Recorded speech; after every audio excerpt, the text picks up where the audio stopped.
Ang kailangan namin sa inyo ay yung direct to the point na sagot nyo. Walang paulit-ulit na paligoy-ligoy na sagot. Kung ano yung tanong, yun ang sagot, direct to the point. Okay, ano po? Isa lang po ang passport ko po. Ako po ay isang Filipino. Ganito kasi yan, Mayor eh.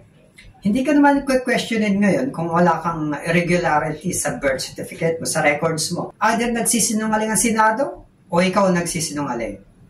Ano po? Kung narinig niyo po yung Senate hearing, tinanong po yung school background ko.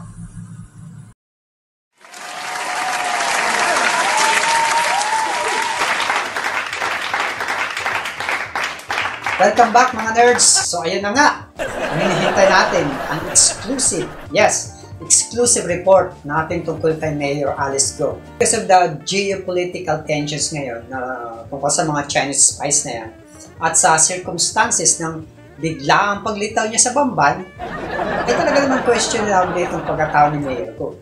And not get me wrong, I'm not judging Mayor Go at all. I still believe in the core principles of presumed innocent until proven guilty.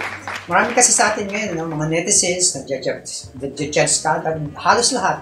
Huwag tayong judgmental. Let's have the due process takes its course. As a proud Filipino, dapat i-maintain pa rin natin yung presumption of innocence. Whether sa korte man yan, o sa buhay natin, huwag na tayong gumaya sa China. Sa kanila kasi guilty until proven innocent. Baligtad. Hindi tayo ganon. Democratic country tayo. Kaya naman, bibigyan natin ng chance itong si Mayor Alice Go na ipaliwanag ang kanyang side of the story. So makakapanayan natin siya ngayon mismo. That's right, dito sa ating exclusive video interview. Alright, it's interesting na merong asterisk sa exclusive interview title. Ano kaya ibig sabihin ng asterisk na yan? Check nyo na lang sa description below. Anyway, so without further ado, Mayor Alice Go on the line. Welcome to the show, Mayor. Wala nang paligoy-ligoy pa, ano po, Mayor? Unang tanong, ikaw ba isang Pilipino o Chinese? Ako po ay isang Filipino. Mahal ko po ang sarili ko pong bayan, sarili ko pong bansa. Hindi po ako spy, hindi rin po ako asset, hindi po.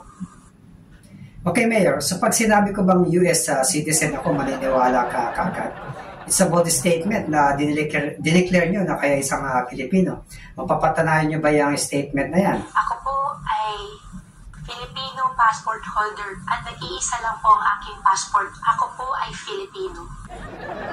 Okay. Mayor, mukhang naglalagang connection nyo, yung video nyo. Pero sige, tuloy lang natin. As long as na malinaw yung audio sound mo. So turn off muna natin yung video nyo. Ano po? Thank you po. Okay, so let's continue. Mayor, hindi po kainulit nyo yung sinabi nyo ay napatunayan na yung sinabi nyo. It doesn't make it any more true. Kasi yan yung criticism sa'yo sa Senate hearing eh. Yung tipong paulit-ulit kayo na parang robot na nakaprogram yung mga sagot mo. Parang character sa movie na limited lang yung script mo. So, ganito po. Establish lang natin mga common sense lang ang question na itatanong ko. Hindi tayo magtatanong ng mga technical questions dahil limited lang ang oras natin dito. Kaya ang kailangan namin sa inyo ay yung direct to the point na sagot nyo. Walang paulit-ulit na paligoy-ligoy na sagot. Kung ano yung tanong, yun ang sagot, direct to the point. Okay, ano po? So, mapapatunayan mo ba na ikaw nga ay Pilipino? Mayor? Ang nanay ko po, ang biological mother ko po ay isang Filipina.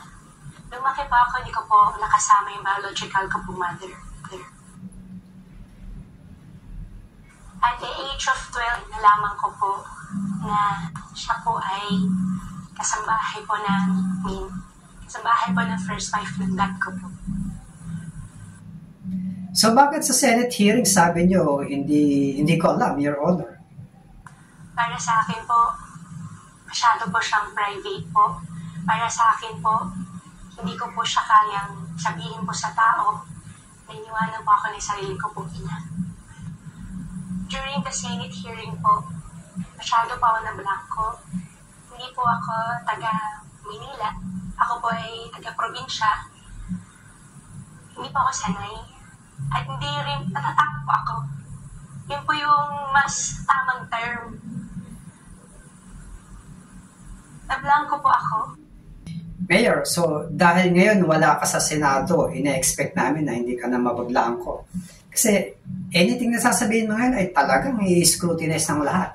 So let's continue, Mayor. Ano po? Paano mo mapapatunayan na Pilipino ka nga? Can you tell us about your parents? Mayor? Nangyari po yun. Kung di pa ako 12 years old or 14 years old, nalaman ko po mismo sa tatay ko po na ang nanay ko po ay dati po nila kasambahay. Mayor, inulit mo na naman yung robot programming na sagot nyo eh. Palawakan niyo ang sagot nyo. Ano po? Mayor? Pagkatapos po ako nahiruan po, binigay po ako sa tatay ko. Hindi ko po siya personally nakita. Nakita ko po dun sa birth certificate ko po yung pangalan po ng aking ina. Pero hindi ko po siya nakasama. Hindi ko po naramdaman yung pagmamahal po niya sa akin. Dahil lumaki po ako sa tatay. Okay, so di mo nakasama yung mother mo. Eh, yung tatay niyo po, nakasama niyo ba siya ng matagal? Mayor? Kung di pa ako nagkakamali, at the age of 12 or 14, senior, sabi niya sa akin, it's about time, kailangan mo ka. Teka, mukhang naglalag kayo, Mayor. Na pinagpili po niya kung maging Filipino o gusto mo Mayor? maging Chinese.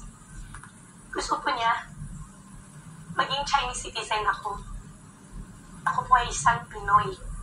Lumaki po ako sa Pilipinas. Alam ko po ako ay isang Filipino. Nang time na yan, nagbiro pa ako. Sabi ko, Dad, gusto ko dito ako sa Pilipinas kasi Pinoy ako. Despite na alam po, inamin ko naman po sa publiko na ang tatay ko po isang Chinese. Sabi niyo, around 12 years old, marami ka palang natatandaan. Pero sa Senado, wala kang matandaan. Sabi mo nga, nablangko ka. So ngayon, hindi ka nabablangko sa tingin niya. Hindi ko po kasi kaya sabihin. At ayaw ko rin po ma-judge ako na sabihin sa akin, naging product lang po ako. Hindi ko po kaya yun. Hindi ko po kaya sabihin sa Senate. Ayaw ko po ma-judge yung tatay ko. Ayaw ko po ma-judge din yung sarili ko po. Pero nung tumungtong pa ako ng tamang edad, sabi ko sa daddy ko, Dad, gusto ko maging Filipino citizen. In fact, isa lang po ang citizenship ko. Ako po ay isang Filipino. Okay, so sabi mo na blanco ka sa Senado. Pero ngayon, lumalabas na di mo lang pala kayang sabihin kasi nga masyadong personal ka mo. So hindi ka talaga na blanco at all. So inconsistent talaga, Mayor. Kaya maraming walang naniniwala sa mga sagot niyo. Ano po? Kaya hindi sila naniniwala na ikaw ay isang Pilipino. Maraming gap. Marami pa ako nabalitaan.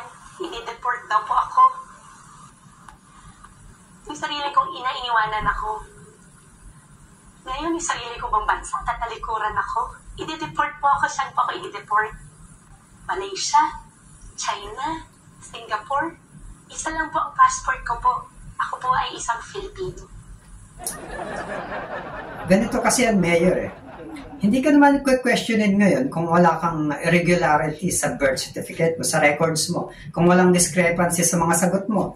Kaya ka umabot sa investigasyon sa ganitong sitwasyon kasi nga, questionable yung mga records mo, pati na statement mo, hindi mo na-establish or should I say, na-convince ang mga tao na ikaw nga ay Pinoy.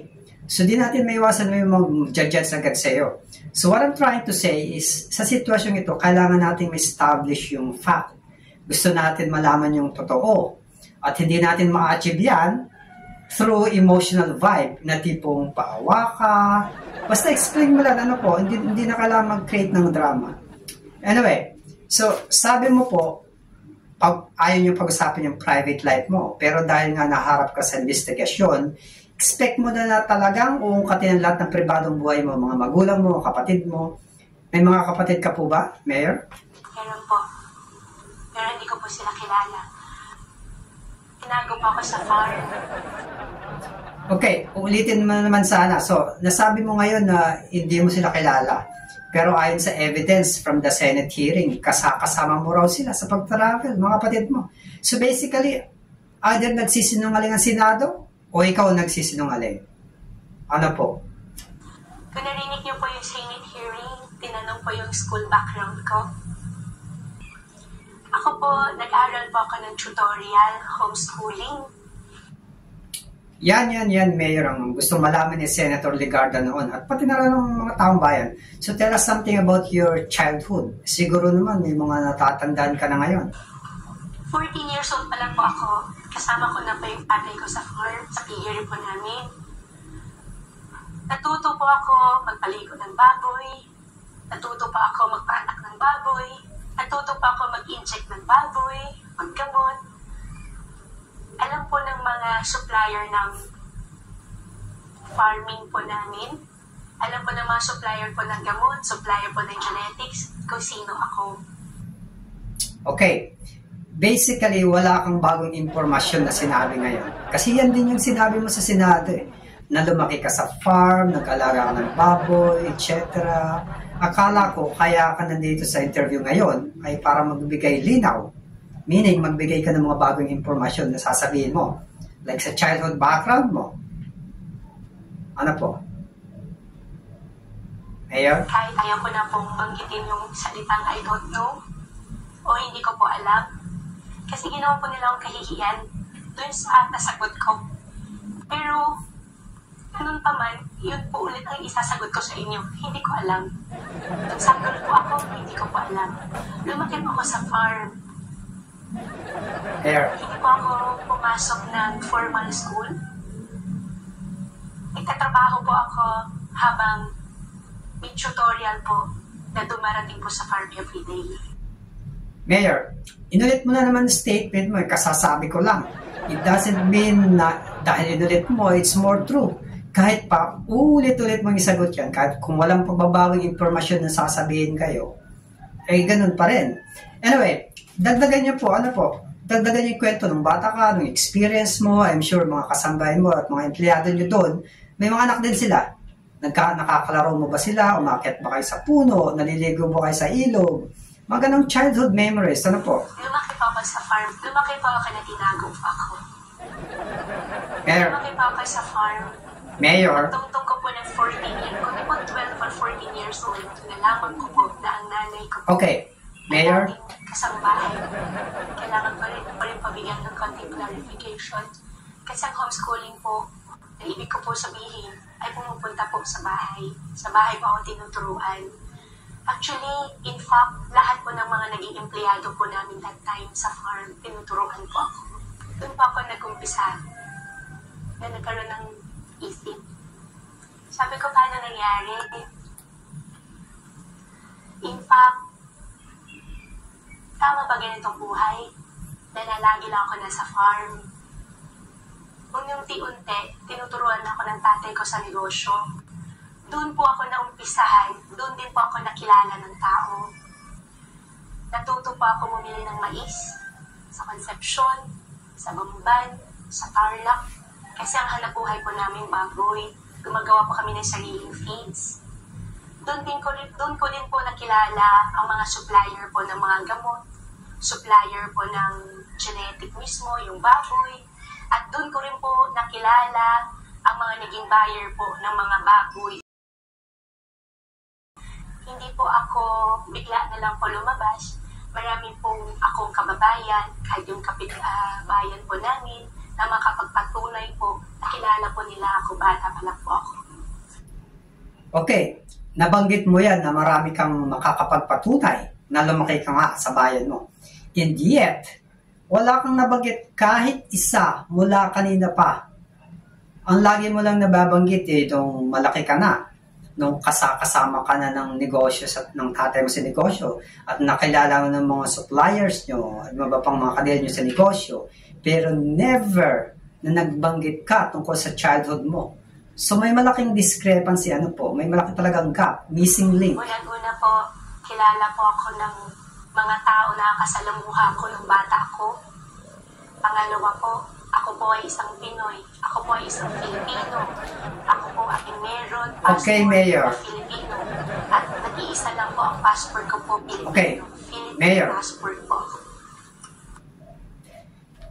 Alam niyo po, Mayor, talagang paulit-ulit lang tayo dyan. Kaya mabuti pa, mag-move on na tayo sa mga susunod na tanong. Ano po? We'll be back mga nerds at mamaya tatanong natin kay Mayor ang tungkol sa kanyang kandidatura, ang kanyang pagiging alkalde ng Bamban, at pati na rin ang kanyang mga negosyo sa pagbabalik ng Nerds Point Commercial Break.